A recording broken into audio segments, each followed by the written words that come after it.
Om Ganati Belandasya Gedam Jalam Shalakaya Shakshulum Meditam Jena Taisime Shiguna Venamaham Namaum Vishnu Padaya Krishna Prastaya Bhutale Shrimate Bhakti Vedanta Swamina Itinamina Namaste Sarasvati Deve Kolavani Prachaline Nilveshe Shasunyavadi Prachata Vishatavide. Alors, So, we must know that there are different levels of yogis. Karma yogi, Gyan yogi, and Bhakti yogi. They're the three principal ones. After there are different divisions that come from the same conception. And here, we're more in the vision of Gyan, Gyani, to perceive the opulences of the Supreme Lord. So, how is it established? It is established to free ourselves from the identification with the body and to perceive the super soul in the heart, to perceive the soul. That means to our own self, and to perceive this truth in every living entity. When we establish this vision of equality and relationship with the Creator, we will naturally,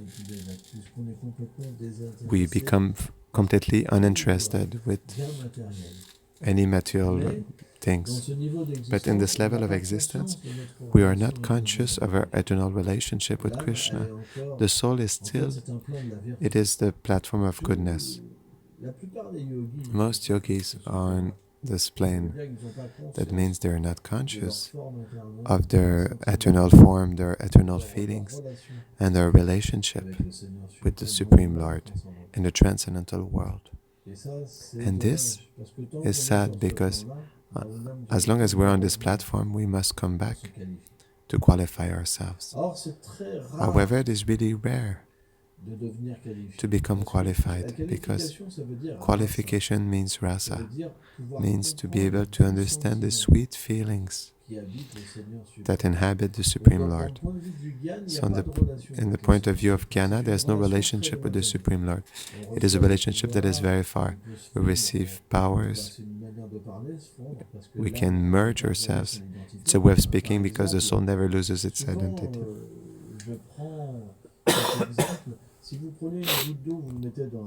Often I take the example, if you take a drop of water, in the same way, how can people who go to Brahman, it's just like a drop of water. When it goes into the body of water, you cannot find it again. So the point is that Gyan cannot allow us, impersonal meditation does not allow us to understand our nature and the connection of love with the Supreme Lord. It's not possible. This is why Krishna, although he gives different philosophies in Bhagavad Gita, he says, through all these paths, you cannot really reach me. Only through pure devotion can you attain me. But how do we attain pure devotion? Why Krishna says Tadviti Pranipashena? Why approaching someone who has pure bhakti, someone who knows me, who has a relationship with me? This person, you must ask questions to that person. You serve that person. What is in his heart will appear in your heart. This is why devotion to the Lord is never separated from his pure devotees. However, what does Rupa Goswami says? What is the definition of pure devotion? It is that we are engaged in the service of the Lord in a way that without motivation, without attachment to the fruits. We don't want liberation. We just want simply to satisfy Him, just Him, with feelings, devotional feelings, and constantly. This is pure devotion.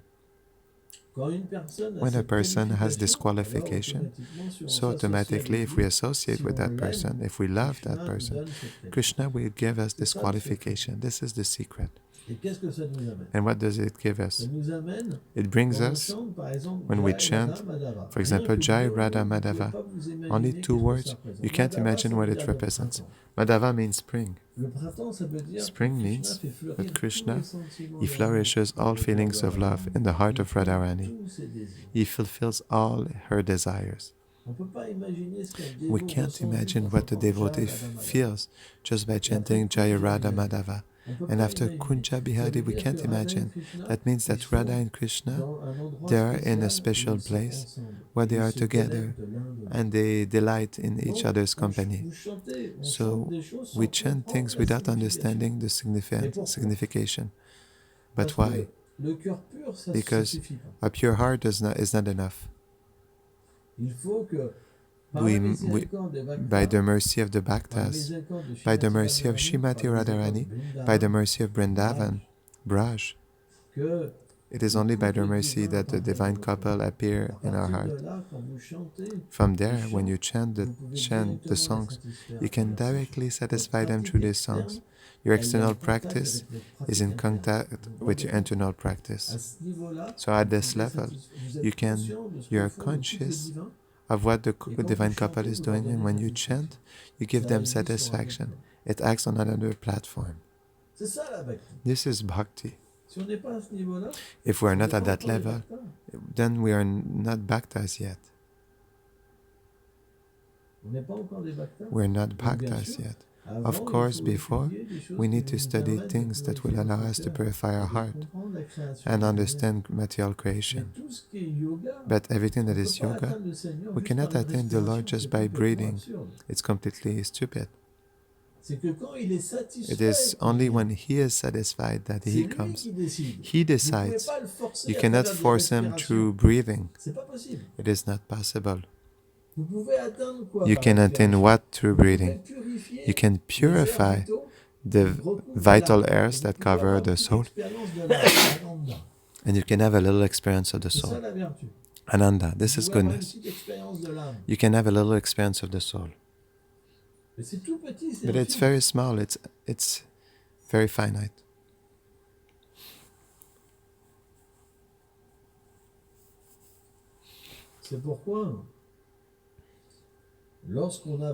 That's why when we advance spiritually, we are not interested by things that cannot satisfy the soul. Because when we speak about satisfaction, it means that we realize what we are, who we are, and we can enter into the pastimes of the Supreme Lord. It is then that we taste satisfaction. Before, it's very small. Even Brahman realization is very small. Even Paramatma, the super soul in the heart, is very small compared to it, because it's very far away. Even at this level, we can see the truth everywhere. We can realize we're not this body, and we can speak with God directly. We can feel His presence. We can even see the Lord in our heart. But this relationship is in opulence, and this opulence, although it gives an inconceivable ecstasy, when the Lord takes away the opulence and brings a person in His intimacy, the feeling is billions of times greater, and this cannot be tasted by an ordinary being. It is simply when we arrive to the spiritual realization. So Vishwanath Chakravarti Thakur explains that this is the transcendental platform before its goodness. This is why, although living entities think that people are liberated, most are in goodness. Saints, for example. The Paramatma platform is goodness. Even if there's a conception of transcendence because we see the Supreme Lord, the soul cannot awaken completely. Vishwanath Chakravarti Thakur, he says that it is only on a transcendental platform that you can have this understanding. Of course, the Lord in Vaikuntha,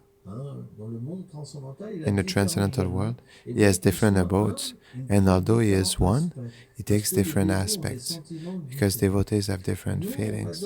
Us, we worship Radha and Krishna. Why? Because we desire not to worship God, but we desire to be with our friend, our eternal friend. We want to hold Krishna's hand. We want to massage his feet. We want to serve Srimati Radharani in the intimacy. What does intimacy mean? That means what is in their heart. He makes it. It appears to us. Radha Krishna it's the form, and the feelings appear. You understand? But the most power is manifested in the form, the less we perceive the eternal feeling. You understand? But the more the internal feeling is manifested, the more the feeling of love is manifested. It's logical. But at the same time, the more it's intimate, the less you have a chance to be introduced, because you need a qualification. You need a feeling that is pure. This is why Rupa Goswami explains devotional service is very rarely attained, because you need a complete dedication. Mother Yashoda, for example, to take away a drop of sweat on Krishna, Krishna makes drops of sweat appear on his face. But Mother Yashoda, she's ready to die millions of times just to dry the sweat on his face. So much it is intense. This is why this bhakti can only be attained by a special mercy. What is special mercy? That is that as we try every day to satisfy a Vaishnava mission, that means the desire of the Vaishnava, in proportion that you do this effort, in proportion, Krishna becomes attracted to you, even if you're not qualified. And when Krishna becomes really attracted, automatically your qualification becomes manifest. You don't understand? Because the nature of the entity is already in the heart. That means the living entity already has a form, already has a name, already has qualities. It is in the slumber. So if Krishna approaches, your nature manifests. But the nature of the soul does not manifest with Brahman. It does not manifest with the plane of Paramatma, the super soul. It manifests simply with when the Lord manifests in eternal form. This is why the Vedas explain that there are 4 sampradayas simply that give this realization. The one that comes from Lakshmi Devi, the one that comes from Shiva, the one that comes from the Kumaras, and one that comes from Brahmas. We are in the disciplic succession that comes from Brahma. This knowledge, and the Lord reveals himself through these paths. For others, he reveals himself through the Brahman or through the heart as Paramatma. We see for devotees like a Christian saint, Saint Francis of Assisi, was at the level of Paramatma, for example. So at the level of Paramatma, we are freed of a certain conception with the body. We can speak with God, we can speak with the whole creation, but we are not conscious of our eternal relationship with Krishna. This is why that's why the path that we call Nitya Dharma simply speaks about the form of the Lord, His qualities, His name, and His pastimes. The rest is secondary. That's why in these paths we don't study yoga, chakra, because the chakra is the subtle body, it's not the soul. Our goal is to be delivered from the subtle body, because the subtle body is this covering that covers the living entity and forbids us from seeing our reality. That's true that when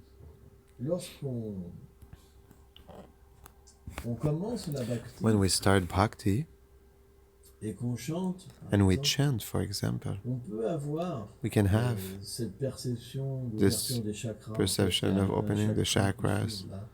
There's a chakra that opens Kundalini, and being bliss that allows us to listen to the chanting. But the chanting goes much deeper than that. The chanting brings the living entity to awaken his form. He can directly after listen with transcendental ears, see with his eye, smell with his nose. It goes much deeper than that, and then be introduced in Vrindavan and be able to directly see the pastimes of the Lord. It goes much deeper than that.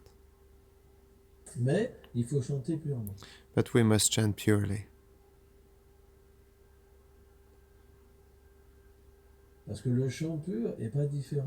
Because the pure chanting is not different from the Lord.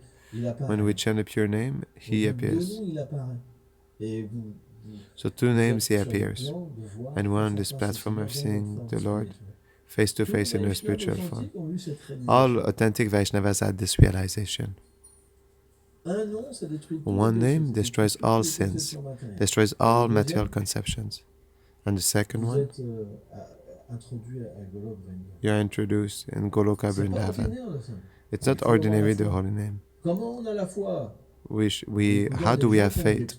By listening to people who have experience. How can you give faith if you don't have the experience?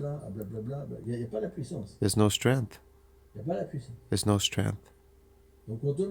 So automatically, if you don't listen to people who have an experience, at some point you say, oh, I don't feel it. We must speak by experience. An authentic path gives an experience. There are many paths. They speak. They will, for example, speculate on the word love. They don't experience love. That's why, for example, Buddha, it is interesting the story of Buddha. It is that when he came to India, why Buddha was able to spread this philosophy, it's because he had the experience. So he was being in front of sadhus who didn't have the experience. So automatically they surrendered to him because they didn't have the experience. So of course Buddha is the Supreme Lord who comes under this form, under the form of a Shaktavasharata.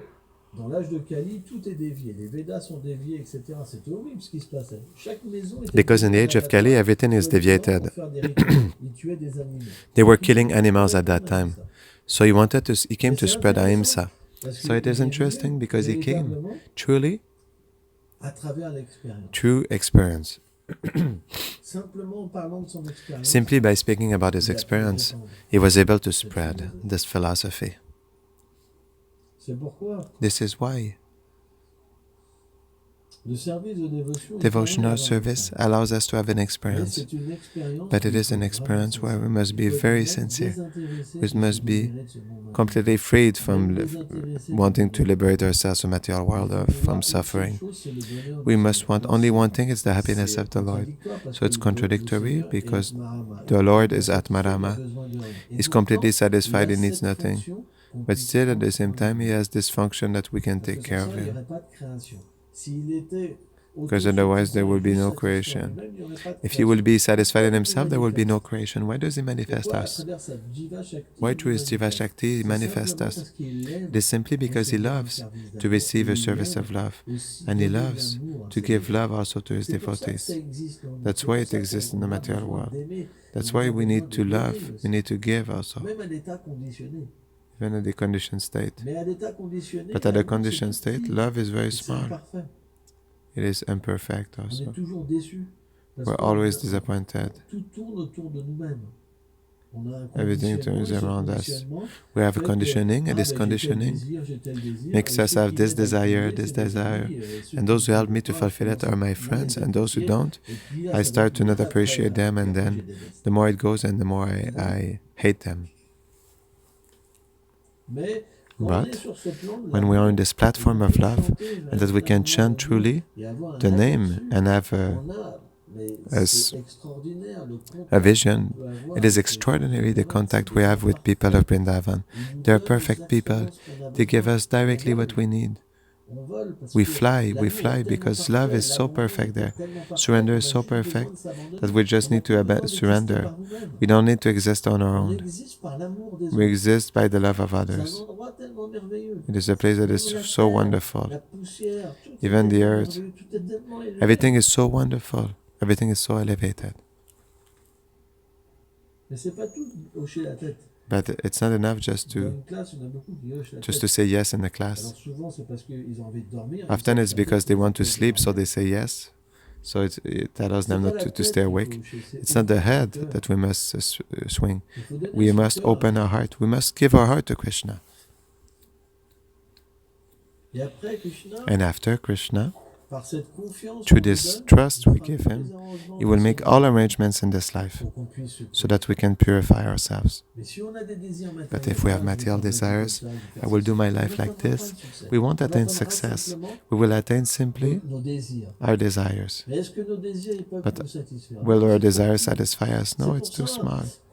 That's why we must study a philosophy that will allow us to have a greater desire. Because the Lord fulfills the desires. And the most interesting desire is to become an associate of the Lord. There's nothing more elevated than that. So if you want to develop this desire, you must live with devotees and without dualities. If you think that you have something superior, it's useless to be here. There won't be the gain. So we must take away this duplicity. We must become simple people. To be just like a child. A child, he simply wants to play. But to play with Krishna. Thank you very much.